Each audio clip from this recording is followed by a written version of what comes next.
Culture le vendredi, on va parler, voilà, on va rigoler, hein, si tant est que c'est ce que nous faisons déjà depuis le début de cette émission. L'humoriste Callaghan est avec nous sur ce plateau, il joue ce soir au théâtre Son Nom. Son spectacle c'est Virtuose, dont je vous propose de regarder tout de suite un extrait. Alors le mec s'arrête pas là, hein. ça monte crescendo, à un moment donné, il te regarde et il dit voilà, elle est enceinte de 4 semaines, ce qui donne une grossesse de 6 semaines aménorrhée. Alors toi, quand t'as jamais entendu le mot aménorrhée de ta vie, t'as le nez qui saigne. Tu te dis, comment on peut être enceinte de 4 et de 6 là, docteur, là, je comprends pas, parce que en fait, j'ai repris mon agenda, il y a 6 semaines j'étais là, mais il y a 4 semaines j'étais pas là. Le mec t'explique pas, il te le remet dans la gueule une deuxième fois, elle est enceinte de 4 semaines, ce qui donne une grossesse de 6 semaines aménorrhée. Toi, au bout de 2 fois, tu pleures, tu dis mais c'est qui aménorrhée?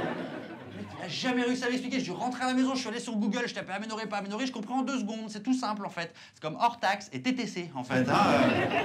La taxe, à nous ça sert à rien, ça permet juste au gynécologue de justifier ses 10 ans d'études parce que le mec il a fait 10 ans d'études et il te le fait savoir. Il dit ouais mon petit pote, j'ai fait 10 ans d'études. Ouais, t'as fait quoi toi? T'as rien fait? Bah voilà, tu peux pas comprendre, tu peux pas content d'aménorrhée, c'est comme ça, il faut 10 ans. Oui, alors c'est vrai, j'étais dépendant financièrement de mes parents jusqu'à 35 ans, mais ça valait le coup, oui. Oui, ça valait le coup parce que moi aujourd'hui, moi j'ai un taf de ouf, moi mon pote, moi ouais. Moi y a que des meufs qui viennent me voir au boulot, moi ouais.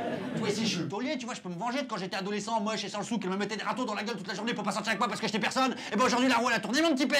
Aujourd'hui c'est à moi de les faire galérer parce que des fois j'ai un temps de rendez-vous à 9h et je les prends à midi, voilà.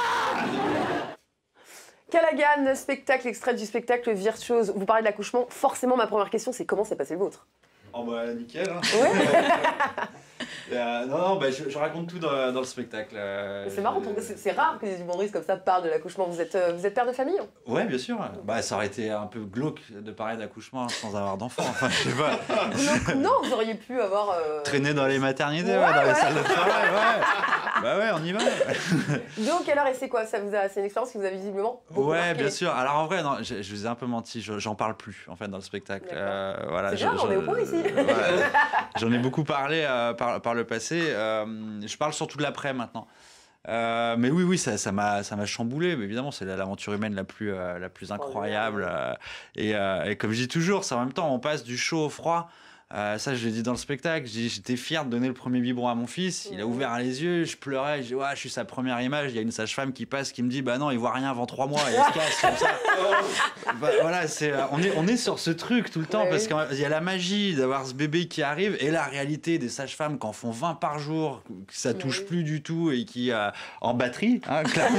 Voilà, c'est pareil, quoi.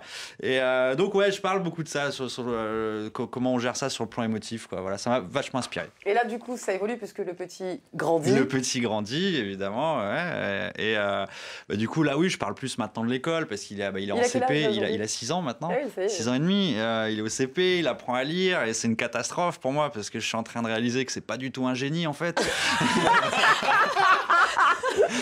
C'est vrai. Moi, j'avais tendance à tout exagérer. Il s'appelle Liam. Liam, Ouais. ton papa t'aime, ne t'inquiète pas. Il sait que je suis fou de lui, mais c'est vrai que j'avais tendance à exagérer tous ses exploits. Oh, regardez ce qu'il a fait quand il était petit et tout. Et puis là, en fait, à l'école. Le premier dessin, un coup de crayon sur la page. Regardez le monochrome de mon fils. Et là, en fait, non, je me rends compte que c'est donc pas en fait, c'est toute votre expérience de père que vous couchez comme ça sur le... Pas que. Il y a évidemment, oui, ça me touche énormément, mais après, je vais surtout sur la transformation que ça peut avoir sur un couple. Évidemment, et pas que les bons côtés. J'aime bien aller sur les mauvais côtés. Moi, j'aime bien aller Quel genre de chatouiller. mauvais côtés, par exemple? J'aime bien parler d'infidélité en ce moment, l'infidélité féminine. Ce que j'explique aux mecs qu'en fait, quand les femmes deviennent maman, elles attendent plus de nous. Et nous, les mecs, on a plutôt tendance à faire l'inverse, à se dire c'est bon, c'est acquis, je l'ai coincé avec un gosse. C'est pas faux. Seriez-vous pas sociologue?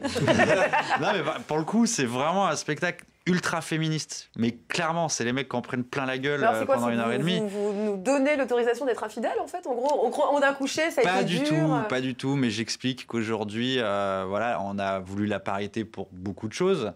Et qu'à ce niveau-là... Vous êtes une femme, en fait, Callaghan, c'est ça? Non, mais sur ce plan-là, en tout cas, on est en train de se faire doubler par vous, ça c'est sûr. Moi, je vois les mecs, maintenant, je vois mes potes, c'est des canards, ils sont à la maison. Moi, la dernière fois que j'étais en couple, j'étais une serpillière, quoi. C'est pour ça que je m'y mets plus, d'ailleurs. Mais oui, tout a changé. Et je le dis, c'est le pitch du spectacle. Il faut trouver sa place dans un monde où les femmes ont pris le contrôle. Et non seulement je le dis en l'assumant, mais en plus, je trouve ça bien. Oui. Donc c'est un spectacle qui est vraiment féministe et je vous dis vraiment, mesdames, mesdemoiselles, je défonce vos mères. Je défonce vos mecs Ça passe au zapping, ça va. Je sais pas. On est en Pays de la Loire, donc ça va, on a un peu de chance. Donc vous avez fait la première partie de Fabrice Eboué ou Qui est un encore copain à vous?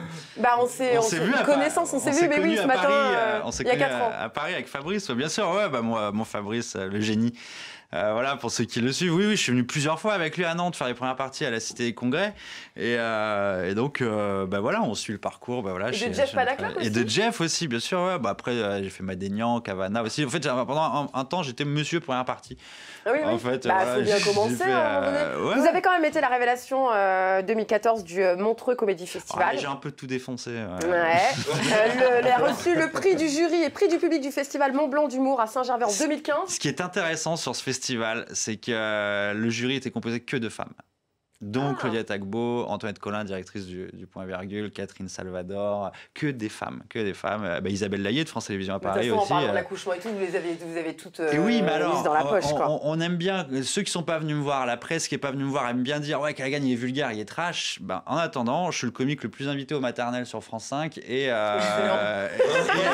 je reçois un prix d'un jury qui est composé que de femmes. Donc à un moment donné, voilà, évidemment, il y a une ironie qui est un peu qui est sympa mais en même temps bizarre parce que je vais pas vous mentir, c'est vrai que je me mets pas de barrière sur scène, j'y vais, mais le public féminin est là et donc il faut juste le transmettre ça. Voilà.